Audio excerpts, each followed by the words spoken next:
Oh, well, here we go again. We have got the mainstream media, will they, won't they game of, are they coming back to the UK? Are they not? Is it for 6 months or is it permanent? But I think we can all gather and come together with the knowledge that what we're being told is never the truth. So in the usual fashion that I do, I deep dive into this. So I'm going to tell you what I believe is really going on. And I hope by the end of it, you will feel a little differently in what we're being told. If I've grabbed your attention thus far, go grab your cuppa, sit back, relax as we get into some tea, some very much needed truth, and a touch of therapeutic psychology.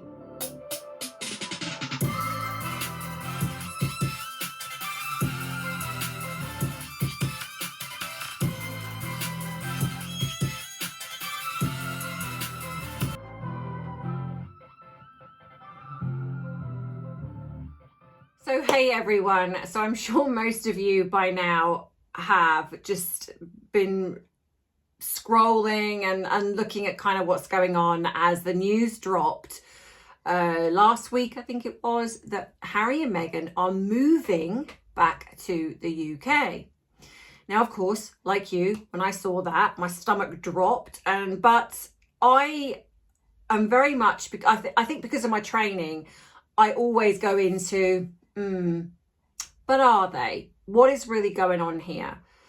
And so this is why I have done a bit of digging over the weekend and I thought, right, I'm going to do this video today. So at the moment, the mainstream media, cough, cough, Harry and Meghan, or maybe just cough Meghan, wants you to believe that they are moving back to the UK, that apparently they have decided, because again, I'm going to run with this theory because the mainstream media just seem completely, I don't know, convinced that they have 2 children living with them. So when I talk about this is not because I believe it, it's just because it's just easier than keep saying alleged, alleged. I don't believe they have 2 children living with them, but I'm going with what they say. So this is what we're being told, that Harry and Meghan are moving back to the UK. So we've had that, and they are enrolling the 2 children in September in a school.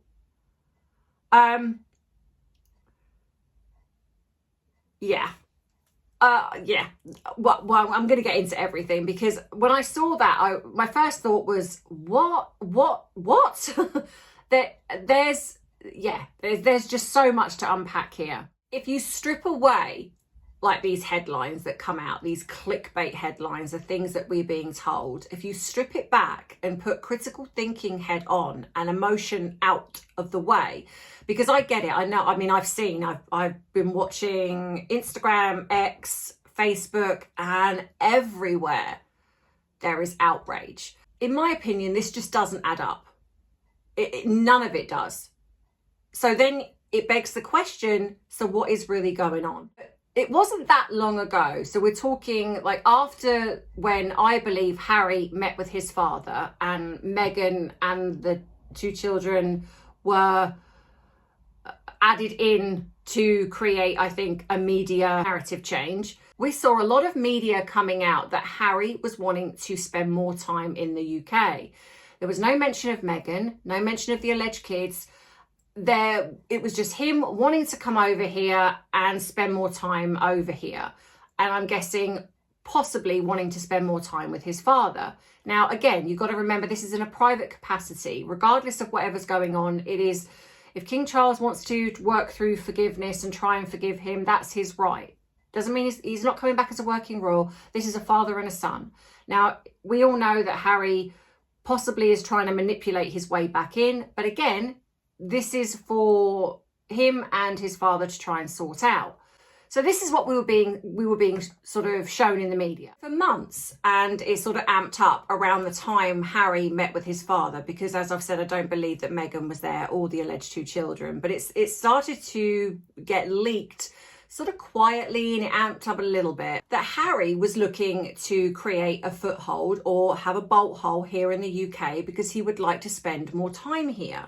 And what's interesting, in those initial leaks, there was zero mention of Meghan. Now let's apply a psychological, analytic lens to this. A lot of people believe that Harry is this submissive kind of a guy, and he's the victim in this relationship. But anyone who has studied Harry can see that he's very emotional, very immature, explosive, volatile, and reactionary.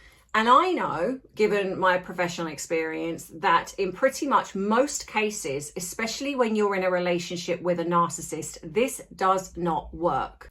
An emotional, volatile partner like Harry would not be able to grey rock a narcissist, nor would they be able to be submissive all of the time. Now, it's possible in the beginning he was, because she wasn't full on then, but generally over time, especially 10 years, this would just not happen.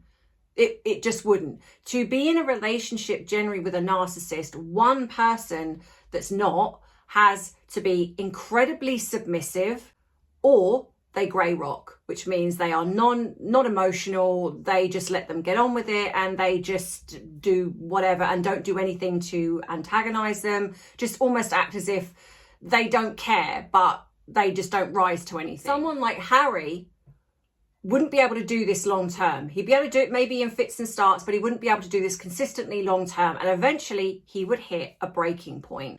And again, as most of you know, to me, the evidence is pointing to the fact that these two do not live together. I have said before that I think this is now an arrangement. I do not believe they live in the same property, or if they do, that he's in one area, she's in the other. But I do think that they live separately. That Harry wanting to have a bolt hole here or have a foothold in the UK, I believe is also consistent with a few things. I think one, he wants space from her.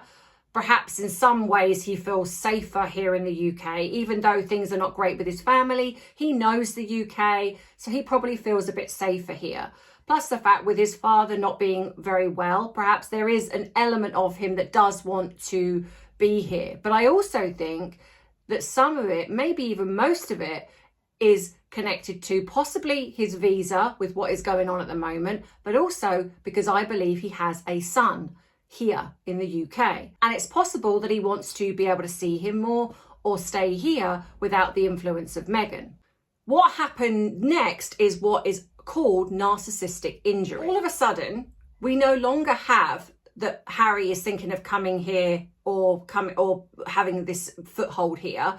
All of a sudden, it's become Meghan and Harry are coming with the alleged kids. And apparently King Charles was only given 48 hours notice. So what happens when a narcissist realizes that their partner is pulling away? Well, as in most cases, you get a case of hoovering. But what you also get, if they realize that the partner is doing things and they are seriously thinking of leaving or distancing themselves, this can create something called narcissistic injury, and at times worse when it becomes narcissistic collapse. In Meghan's mind, if Harry starts coming to the UK without her, there is possibly a chance that he could start to reconnect with his family. Now, of course, we know that that is probably going to be a long time down the road, but you've got to think that Meghan doesn't think rationally. So she's going to start thinking, I'm losing control. And the biggest thing is that he's going to possibly gain public sympathy. The public, she probably already realizes the public, when he's on his own, he gets a little bit more than what he does when he's with her. And what that means is Meghan loses complete public narrative control. The illusion of this loved up couple, their unified brand, they take on the world together, is completely shattered. And in a typical move by a narcissistic personality type, what does she do?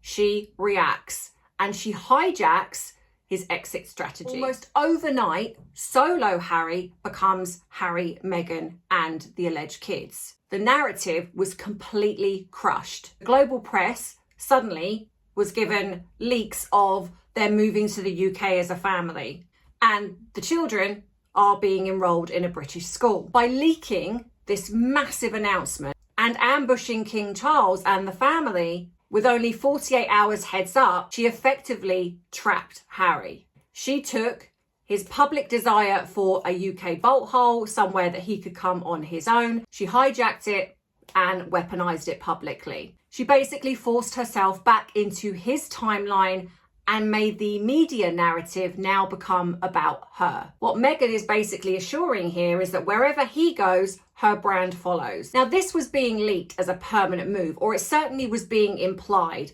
but the media backlash was instant. It was so swift. It was like blink and it was everywhere. The outrage.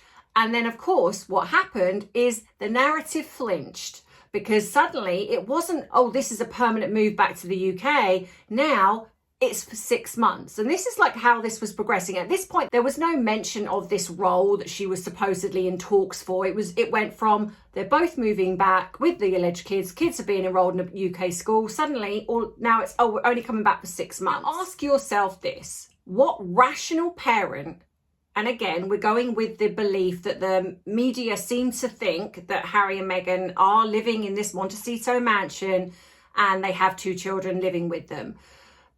So if we're going with that narrative, even though I don't believe this for a second, but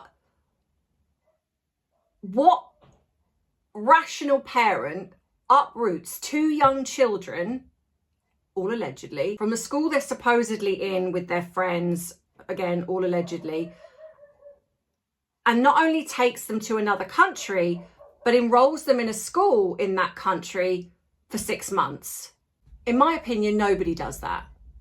In effect, I mean, I'm not saying that you wouldn't maybe uproot children, especially if it's work related, but you wouldn't put them in a school effectively taking 2 places from 2 other children and get them adjusted there, making new friends, to wrench them out again and put them back in the school that they were perhaps in before. So in effect, expecting those teachers to keep their places open, or maybe then they wouldn't, or they would then be put in another class where they haven't got those friends. The upheaval would be horrendous. But again, what's interesting is, again, the mainstream media say nothing. Nothing.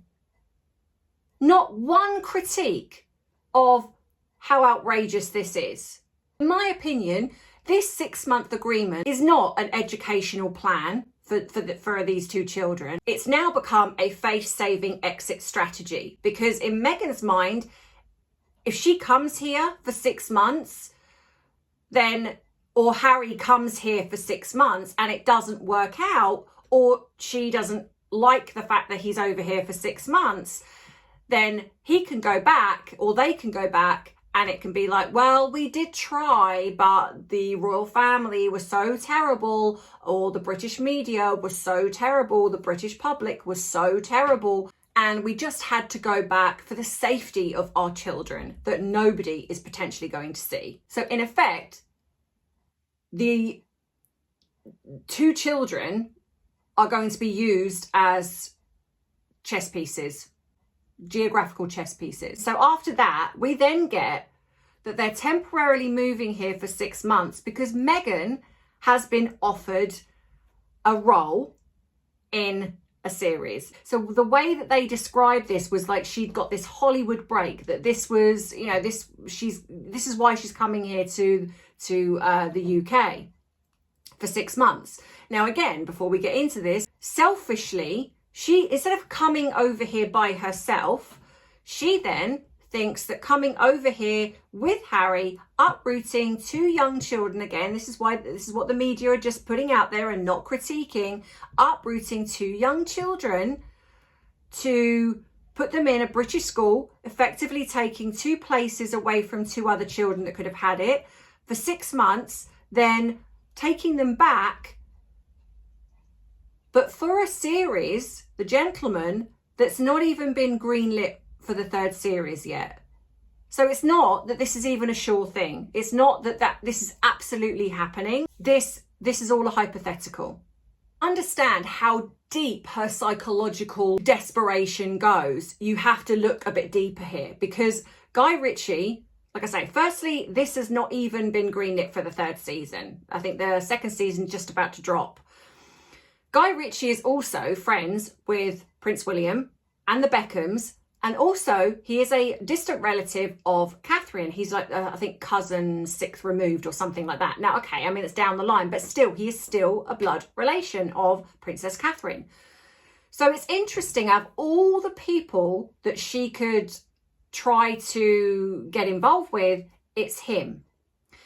And the thing is, I believe, and this is just my theory, I believe that probably due to WME, she was potentially looking. So you've got Harry that's potentially wanting to come over here. She's now hijacked this. She has seen the backlash. So she now needs to give some kind of reason as to why she wants to come over here. So I think that she's potentially seen something, that this could be a potential thing.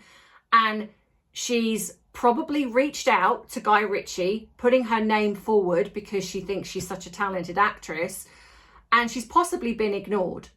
So what she's then done is she's jumped the gun, and she's done what she's always done, and that she's put it out as a PR piece, as a media piece, and she's leaked it to people. So it's been leaked to People magazine, it's been leaked to others, that she's now in talks with Guy Ritchie.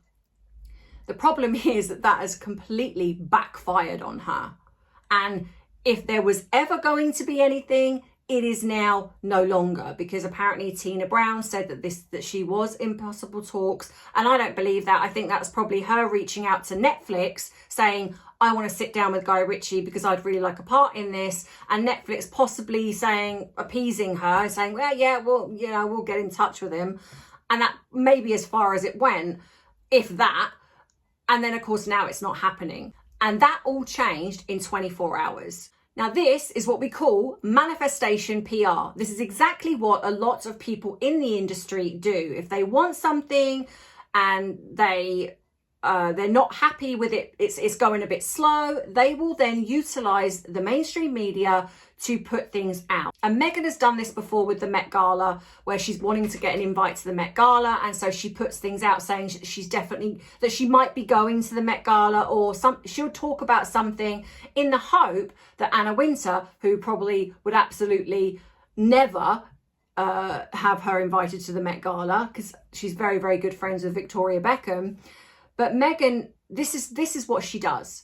And so I think that she's done this, but of course it's got out into the public, she's leaked it, and it has backfired because the backlash has been swift and explosive. She sort of leaks a half-truth, so it's not exactly a lie, because like I said, she's probably got wind of this, or she's contacted Netflix, because she still has a connection there, even if it's a very vague one.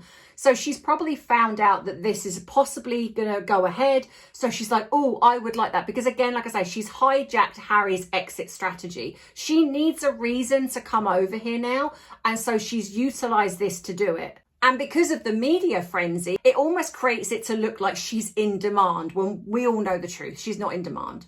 So the fact, like I say, that she did not choose Guy Ritchie at random, this was very strategic, because everything that she does, which is again classic with narcissists, is to go after the people she dislikes the most.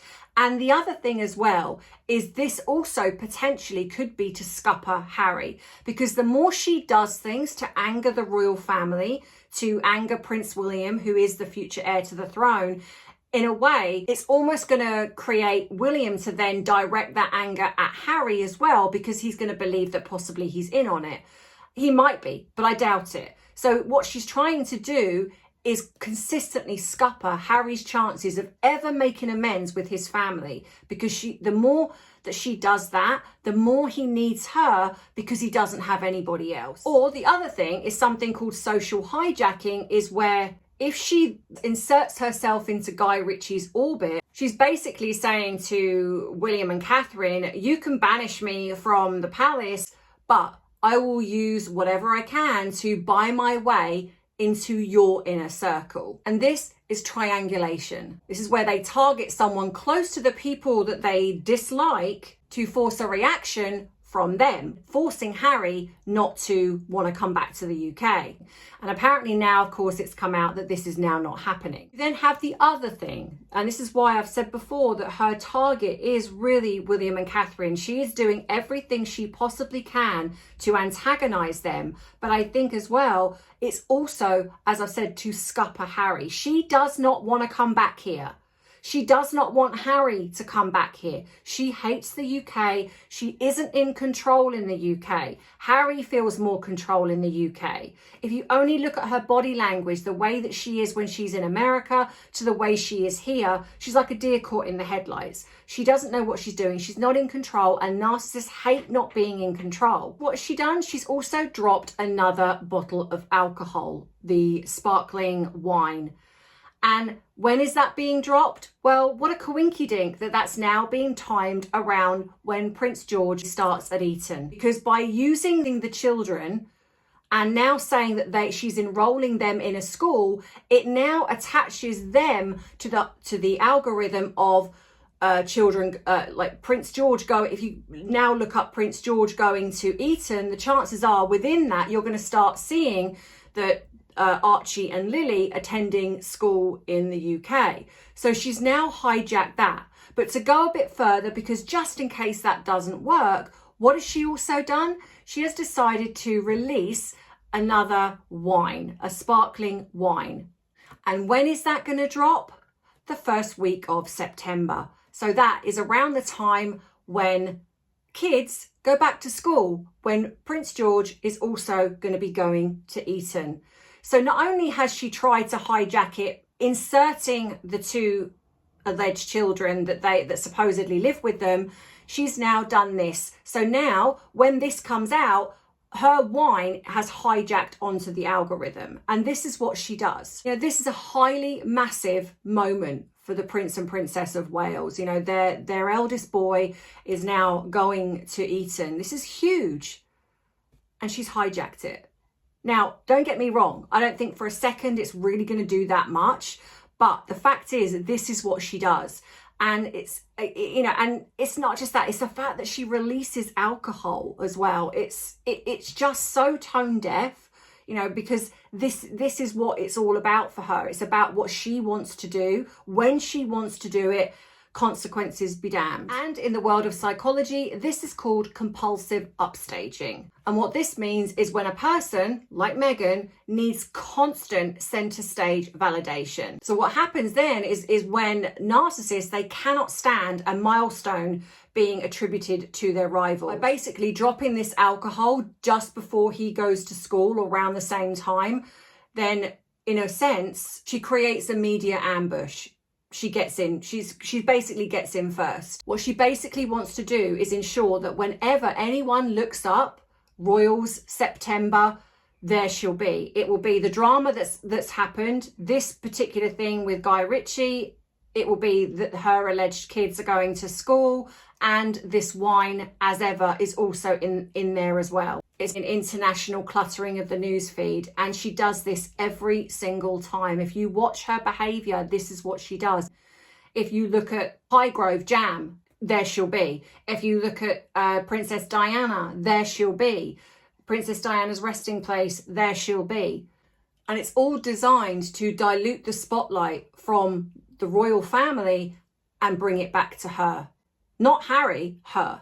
Now you might ask, why is this all happening in such a frantic way? Well, in reality, in my opinion, because the walls are closing in or they're crumbling down, whichever way you want to look at it. We had days ago a devastating court ruling saying that him and his co-claimants have to pay $11 million. And that's just the tip of the iceberg, because there's now a massive payout of around 34.5 million plus, because it could go much further than that. So they will be panicking. And at the same time, we've got Harry's visa, which is under strict scrutiny. This is gaining traction. So like I've always said, when you look at the fluff, the media pieces that we're putting out, when you step back from it, you know, take your sort of emotional head off and really look at it clearly, you can see what's really going on. And it is never what we're being told. And that is, I think, the case in most of the media. Harry wanted an escape hatch. I genuinely do think that he wanted somewhere over here that he could utilise, and Meghan scuppered that. In my opinion, the entire 6-month UK coming over here, utilising Guy Ritchie, it's all a desperate, highly managed facade to hide a fracturing marriage, dodge massive legal bills, run from this visa situation, because there's obviously stuff that's going on there, which if he comes over here, then that can also be managed, which I'm going to get into in another video. And also, her biggest goal is to take the spotlight from the royal family. The thing here is, regardless of what the media says, the public are not buying it anymore. We're not buying it. We don't believe anything anymore when it comes to these two. No matter what is put out there, we just don't believe it. But that's just me. But let me know what you think in the comments, guys. What do you think? What are your thoughts? You know, do you have something different that I haven't thought of? And if so, drop it below. Please be respectful. We can have different opinions here. We don't need to attack or belittle each other. If you want to treat me to a coffee, that would be wonderful. If you want to become a member, subscribe, like the video, super chat, whatever it is, links are in the description box below. All of those things is gratefully welcomed, especially the subscribing, because I really would like to get to my 100k subscribers this year. And it costs you nothing. So if you don't want to miss uploads, then that would be probably the best plan for you. If you've got a spare hype going, that would be amazing. But like I say with everything, make sure you look after yourself first and foremost, because that's the most important thing. And I'll see you in the next video. I hope you have a great rest of the week. And as always, you know that I love you, I appreciate you, but most of all, I respect you. Take care. Bye-bye. Mwah.